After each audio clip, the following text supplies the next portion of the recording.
brave amigos are we. Welcome back to this already the final segment of today's Price of Business, which is brought to you in part by Smyser, Kaplan, and Visoka, as well as Standard Supply. Going to bring in Dan Shedd. He's intern extraordinaire. We send him out on missions to find interesting, irrelevant sometimes.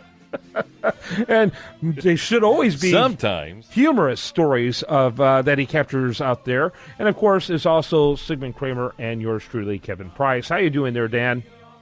I'm doing great. Kevin, how are you guys? Good. Listen, we have a very tight time frame, so you got to jump straight into it. I love this story, though, which, by the way, you can find more information about it over at priceofbusiness.com. What do you got for us? Okay, well, the great composer Beethoven may have composed his masterpieces to his own irregular heartbeat. What? According to... Yeah, don't do that, or we'll never get done.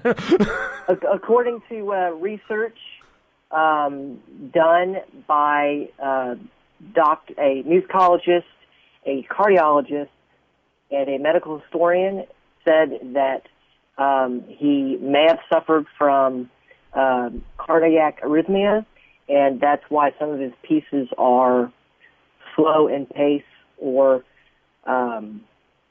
just.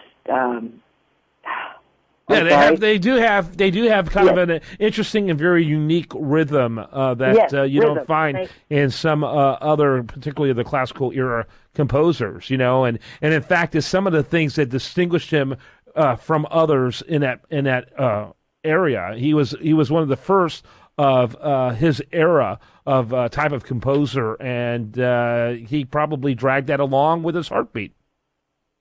Exactly. Sigmund is only quiet when it's inappropriate to be quiet, and it's always yakking when he shouldn't. Man, I think it's amazing. I mean, it's kind of bizarre, but hey, it might explain things. It might not. It might be just a situation of someone wanting to fit the facts to the narrative, but I don't know. Real quick, researchers found that the unexpected changes of pace and keys, such as the intense final movement in Beethoven's string quartet in B-flat major. You said final. You said final movement, not bowel movement, right? Yes. Okay, we just wanted to make sure. We got hearing problems or something, man. We've been hearing really weird things this entire show. Yep. That's those dang brownies you brought in. I told you we had to eat those after the show, not before the show. All right, so the final movement of Beethoven's Fifth, you said, or Ninth?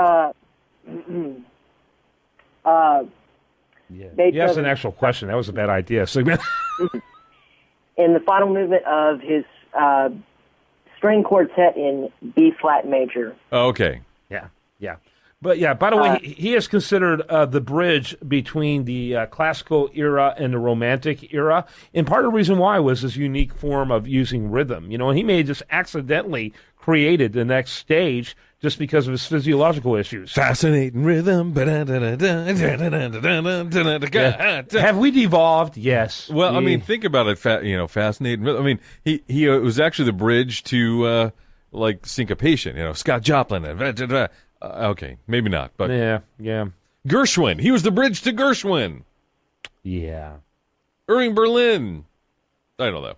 Yeah, maybe. So, Dan. Yes. So how can they prove this? How can they prove this? Well, they really can't. There's not a lot of concrete evidence that this happened because of the lack of medical research back during that time.